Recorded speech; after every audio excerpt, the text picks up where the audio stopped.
Learn every single shortcut in your DAW. This will help you save time in every single project you do. Next is to add slight delays and velocity on piano notes. This will make your piano sound more natural. Next is to make your lead more interesting by layering sounds. When you layer sounds, sometimes you can create a completely different sound, or just make it sound even better. Next is to use instruments with various frequencies. So instead of having a bunch of high-end frequency instruments, it's best to balance them out. Next is to experiment with automations. You can do this with both volume, reverb, and even some plugins like Roast Beat. Next is to listen to your mix on both a loud and low volume. Sometimes there's things that you just can't catch when you're listening too loud, and sometimes there's things you can't catch when you're listening too low. So, try both. Next is to use loops, presets, and samples. Nothing is cheating when it comes to making music. Use every tool that you have. Place your monitors at ear height for a proper mix. Break rules for creativity. Instead of staying super rigid on every single run of your tracks, there are no rules in music. What sounds good is what sounds good. Optimize your environment for creativity. So you can look at studies on this, but if your environment is super dirty, or if it's super bland or whatever it is, your creativity won't be at its peak. So optimize your environment. The mind is actually very simple to understand. Things like your environment affect it greatly. Next is to hum melodies for better composition. It can be hard when you're just dragging notes in to understand and come up with the ideas. But if you hum, it might be a little easier. Try octave jumps for bass lines. It is a pretty cool way to spice them up. Next is to be time efficient in production. If you listen to a song over and over and over again, you can lose perspective pretty fast, so make sure you're being efficient. Back up projects on an external hard drive. If you've been producing for a while, you've probably already learned this really hard lesson.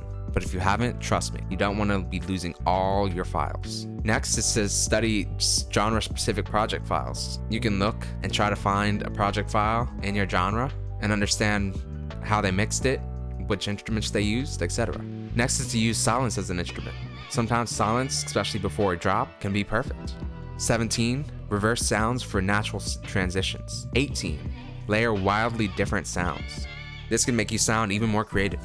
Next is to finish quantity of projects for improvement. At the beginning, the best way is to just produce, and you'll get better. Next is to use elements from multiple genres. A lot of your best artists did this. They mixed genres and created their own unique sound.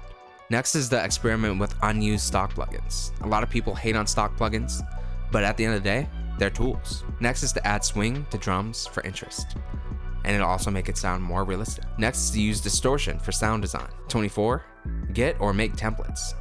I have some free downloads for my templates. You can make your own. You can customize the color of your project and your background, etc. And it's best to start from a template. If you put a piano in every single project and drums in every single project, go ahead and make a template so you don't have to waste time dragging them in. Next is to utilize white noise. 26, get inspiration from other songs. Number 27, recreate songs so you can learn. Number 28, master one synth rather than many. So instead of having a bunch of different synth plugins you don't really understand, master one of them. And another way to really master your projects and really master music production is to subscribe to this channel. Number 29, theme your songs for cohesion. So don't focus too much on specific instruments. Think of your song as a whole. Number 30 is to create unique presets. So make your own sound sometimes. Number 31, adjust your note length. Think about how a real instrument works. It matters how long you hold a note and how long you don't. That's part of songwriting and performance. Number 32, add ad-libs to spice up your track. Number 33, use multiple loops for originality. Number 34, remove sounds for interest. This is more of an arrangement thing. Sometimes you can remove a sound and add it back, and that'll make a unique verse or chorus. 35, practice regularly. Just practice, practice, practice, and you'll get better. Number 36, balance mixes with volume and panning. Mixing isn't just about what instruments you have. Panning is a great way to separate your instruments so they're not all on top of each other. Number 37, use EQ, reverb, and compression effectively. These are pretty much your core effects when you're mixing. If you didn't know, compression greatly affects your volume. So if you mix volume before you compressed, make sure you go back and adjust. 39, select high quality sounds for better results. So you can mix as much as you want. If you have a really, really crappy snare drum sound, it's gonna be very hard to make it sound good. Just start with the highest quality you can. Number 40, use reference tracks for mixing and mastering. Mastering is especially important to use reference tracks. That way you have something to compare to. Next is to watch specific videos for learning. My sound design video is a perfect example. If you want to learn something very specific, there's most likely a video out there. Next is to get a mentor or a course.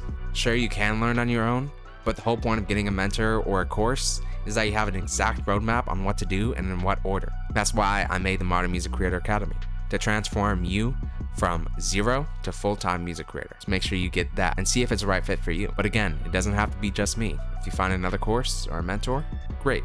Next is to add fades to remove pops and clicks. Number 43, customize your DAW. This is great for creativity. I see too many people just leaving a gray background, and that's just weird to me. That's just weird. If you can customize your DAW exactly how you want to, do it. 44, time block your music producing time. So if you want to know you want to produce every day, time block that into your schedule. 45, explore every part of your DAW.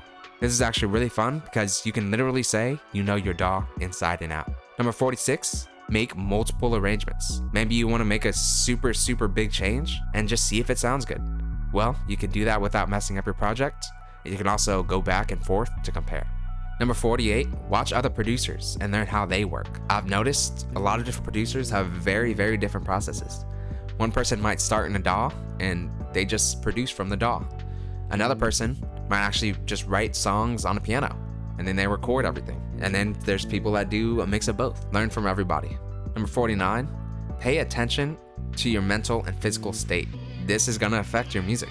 If you're not feeling good, your music probably won't turn out too good. And number 50, this video will be the next step in your journey.